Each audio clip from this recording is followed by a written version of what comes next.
Welcome back to Positively Montana. Montana ranks in the top 5 states for honey production across the country. That honey can only be extracted 3 months out of the year. And for those 3 months, it's quite the extensive process. When it comes to extracting honey, it's a lot of moving parts, literally. It's hard work and everyday work and honest work. Work that can quickly become a sticky situation. It's the busy honey extracting season at the moment, so that's where I'm most needed, and that's where I am today. This is David Botha, who on Wednesday was loading up the conveyor belt with frames of honey and honeycomb. Beekeeping is such an important, very low-key sort of profession. Nobody really talks about it. David is one of 5 employees at the Drange Apiary who are from South Africa. They're a part of the H2A program, which allows for employees from other countries to do agricultural labor in the U.S. We love being here and teaching this, and I never thought in my wildest dreams I would ever love beekeeping this much. We have a hard time finding employees here that want to come, work in a sticky, hot, and get stung operation. According to Jody Drange, the co-owner of the apiary, honey extracting season can be quite labor intensive. We run 6,000 colonies of bees, and we run them on 200 different sites, from all the way here from Laurel to Hysham, and then up to Broadwater, and some out in Big Timber. Believe it or not, but a jar of honey in Montana can only be extracted 3 months out of the year. The honey is measured in these 55-pound barrels. Currently, the team's already canned 250 of them, and the season just began a few weeks ago. We're probably doing at least 3 days a week right now.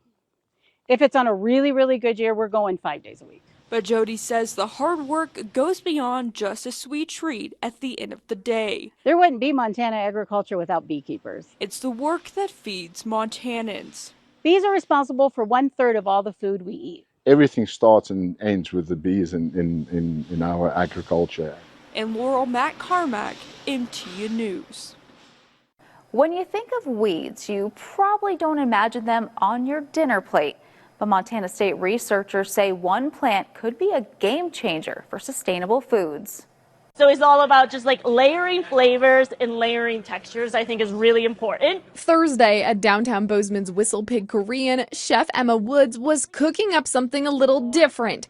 A salad made with weeds. Amazing to just be like, yeah, this is something that's considered a weed or just a cover crop a lot of the time. Is like, you don't need to just like throw it away. She was approached by Montana State researchers and given creative freedom to make a dish with purslane, a succulent okra-textured plant that's commonly pulled from Montana's farms, but treasured in places like Korea, Italy, and Mexico. Koreans love it. So it was really easy for me to come up with an idea. I was just like, oh yeah, I could definitely do something with that. And she did. For a 2-day tasting event, she created an acorn jelly purslane salad. Leah Sherman is a master's student at MSU Sustainable Food Systems. She says purslane is packed with benefits. Really unique. It has a ton of nutritional benefits. It has super high content of omega-3s, omega-6s, vitamins, minerals. So we are researching how to optimize those. This is the second food research event the program has hosted to see if Montanans are ready to welcome edible weeds to their tables. We are focusing on is how to introduce it into a community, get people to learn about it, if they are interested in it, if it's something that people would eat. Leah says research shows it grows well in Bozeman's climate. It grows everywhere. It grows really quickly, doesn't need a ton of water. It's a good plant to, I guess, support the environment. As Leah walks the room, she gives a QR code survey to diners trying purslane for the first time. I'm just glad that people are willing to try it because that's something that's special to us. And many who did try it were surprised. Fun. I love the idea of using an ingredient that pretty much everybody has just growing in their garden. What about the taste? Oh, so refreshing. Exactly what we were looking for. Now, of course, I had to try it for myself.